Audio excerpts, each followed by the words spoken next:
Welcome to the Love and Sex Today show with Dr. Doug Weiss. Doug has been healing hearts and relationships for decades. He's helped thousands of people release the shame and the guilt, restoring hope, helping people get free from addictions to enjoy a better sex and love life. Here he is, your host, Dr. Doug Weiss. Welcome to Love and Sex Today. I'm Dr. Doug Weiss, and I am excited about this podcast. In the last show, Volume 1, we talked about the 3 tips to having great sex.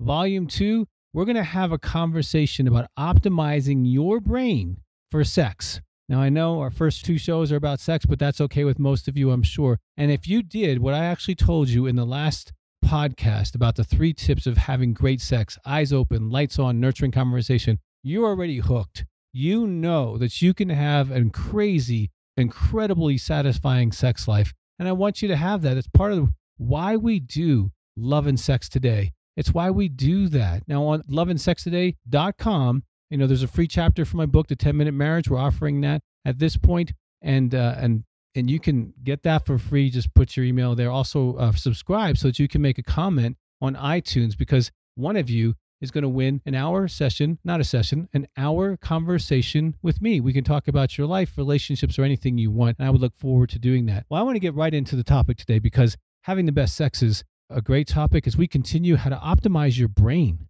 I mean, how would you like your brain to actually work for you? I mean, especially when it comes to sexuality. Now, before I can walk you through some really good things here, I need to kind of explain how this conversation got started, because maybe 15, 20 years ago, the neuroscience field opened up and it began to study our brain, how it responds, how it operates. Now, when I'm talking about your brain, I'm not talking about your soul. I'm not talking about your emotions. I'm not talking about how you intuit. I'm not talking about how you think. I'm not talking about the software programs that run in your brain on a nonstop basis on vision and sensing and your spatial place in time. None of that. I'm talking about the gray matter. I'm talking about that thing that just kind of sits between your ears and is the hardware system, okay? And when I'm talking about the hardware, how your neurological brain works, okay? And I can tell you, it's amazing. It's its own field. You can get a Ph.D. in this stuff because the field has grown so amazingly. But I think there's some basic stuff that I think if you know about sex, it will increase your desire to follow through with some of the things I mentioned in the last podcast, keeping your eyes open. Now, let me explain to you the neuroscience and sexuality to optimize your brain during sex. See, here's what happens when you're having a sexual encounter, okay? Now, this is regardless of whether it's with a person or with a fantasy altered state, fantasy person, object. It doesn't really matter what or who you're having sex with. And this is a really big, important part, because your brain cannot distinguish between real or imaginary. I mean, just so you know that. And so, like, if I was to show you a football and have your brain wired up, your brain would light up in certain parts. Now, if I was to give you a real football, it would light up. If I was to say, now imagine a football, it would light up exactly the same place. Okay, your brain literally cannot distinguish between that real football and the imaginary football. Now, take that to sexuality, okay? And you have these, bless their hearts, you have people who are looking at pornography. They're looking at hundreds of different bodies, hundreds of different eye colors, hundreds of different hairs and hairstyles and body types and ages and colors and situations and circumstances and possibly storylines. And they end up having sexual encounters from a neurological standpoint with all these people. So it's kind of like having different rules for each engagement. And so your brain is constantly connecting to that particular porn voice or that particular fantasy voice. And oftentimes fantasy voices are compensation voices. Maybe you don't feel attractive, so they tell you that you're handsome or beautiful.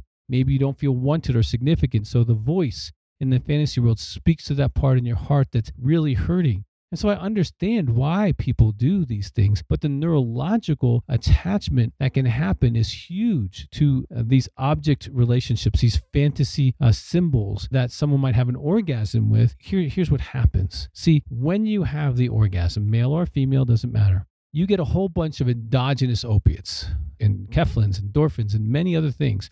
Hits the excitement center of the brain, the prefrontal cortex, and boom, you get a powerful chemical experience like you've never had before. I mean, sex is better than anything that you can do. All right. You can run a marathon. You're going to get more chemicals in your brain from a sexual encounter. Sex is good. It's powerful. It is the chemical enchilada.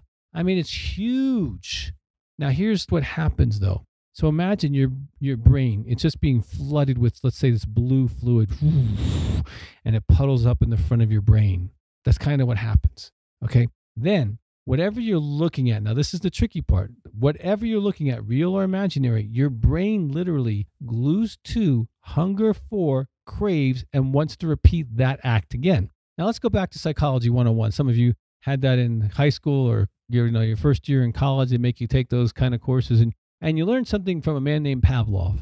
He trained these dogs so that when they would ring the bell, the dog would begin to salivate in expectation of getting food, which it was trained to get once the bell was rung. Now, take this to sexuality, okay? You're looking at the porn or the fantasy or whatever it is, and you're attaching to that. Ring the bell, feed a dog. Ring the bell, feed a dog. Ring the bell, feed a dog. I mean, I work with sex addicts all the time, and they're still triggered by some of the things they looked at many years ago because they've attached to that particular body type or that particular color or that particular combination of features. And so anytime they see those features, they get an arousal in their body because they've conditioned their arousal template to that particular stimulation. I work with guys who've done this and it fed into their other desires. I mean, this can create fetishes. This can create hunger for anything you want. Anything you want. If you want to be attached to purple, cows, you can. If you have a sexual fantasy about that and you start having self-behavior towards that, you will create a sexual desire because sexual desire is a result of this bonding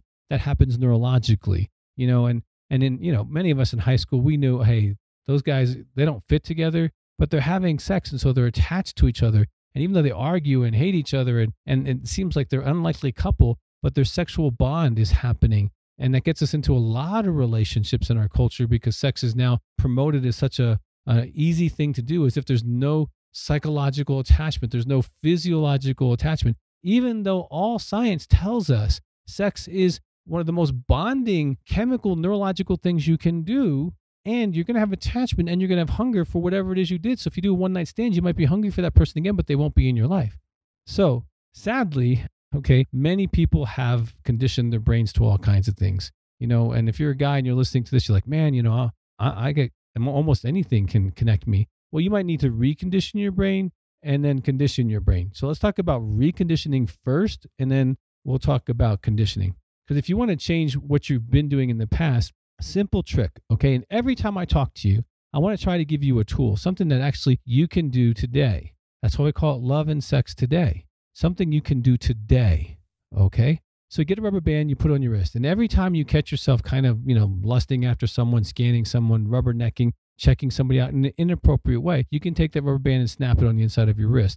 Now, in about 21 to 30 days, you're going to find you're not doing that near as much because your brain is now ring the bell, spank the dog, ring the bell, spank the dog, and you'll stop objectifying everything that looks like that. So if you struggle with lust and objectifying, that's because your brain has been trained to do that. You've rewarded your brain to do that. Now it's doing it all the time, looking for stimulus to get that arousal template going. And so you can recondition your brain and shut that down and then apply what we talked about in the last podcast with your partner. When you're being sexual, have your eyes open, talk to them, and attach to them. Now, here's what's going on. Maybe you have 3, 5, 10,000 hits on the fantasy web pages in your brain, okay? And you've done attachment. But if you stop reinforcing that neurological pathway will start to reduce from the lack of reinforcement. And if you're connecting in a relational sex pattern with your partner, what's going to happen is you're going to create this strong appetite for your partner, okay? And a connection to your partner will increase, and the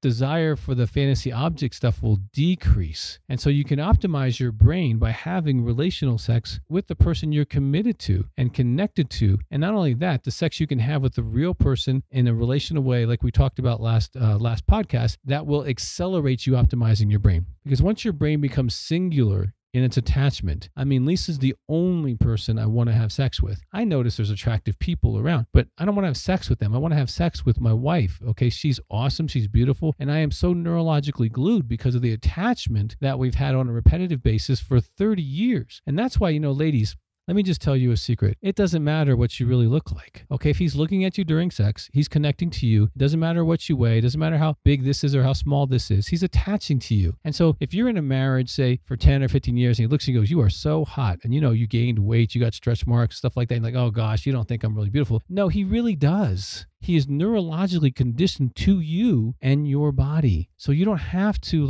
worry about that. If he's looking at you during sex, he's bonding to you during sex, you don't have to second guess your body. We probably need to do a whole nother podcast on women and the body shame that they have because they're supposed to be some kind of idealistic thing. Listen, men don't care about that. If they're attaching to you and they're looking at you, they've optimized their brain. They've connected to you, your eyes, your body, your scent, and they are connected to you. And so when they say, hey, 30 years from now, you are so hot, they could pass a lie detector test on that because their conditioning is to you. And that attachment is real. They've optimized their brain. They have kind of unit-focused their sexuality on one soul, and that is you. And so you can relax and enjoy yourself. You don't have to worry about what you look like or what your weight is like or anything like that. Just enjoy yourself, because if someone has optimized their brain towards you and you towards them, and you're having relational sex on a regular basis, your brains are optimal, you're having great sex, and you're reinforcing it exactly the way we're made is to attach at that deep level on an ongoing basis with another person. And it is so satiating. So you want to make sure that you are optimizing your brain, you're having relational sex. And if you need to get the rubber band, get yourself one and move towards, maybe reconditioning your brain, go ahead and go for that. Do that. That's great. Now, I want you to go to loveandsextoday.com, subscribe there, and then post a review on iTunes. Please do that. That's an important thing. And of those who post, my staff's going to pick one person a month, and we're going to have a conversation with Dr. Doug. You and I, we're just going to get on the phone and talk about anything you want to talk about, okay, to see if we can help you in some way move your life or business or relationships to another level. And that's why we do this. We want your lives to go to another level. We want you to have that connection. Now, you deserve to have incredible relationships. And if you're struggling with anything, as far as addictions, you're welcome to call the Counseling Center, 719-278-3708. That's Heart to Heart Counseling Center. We'd love to help you if we can. But I want you to know this. I want you, as always, to have the best sex and love today.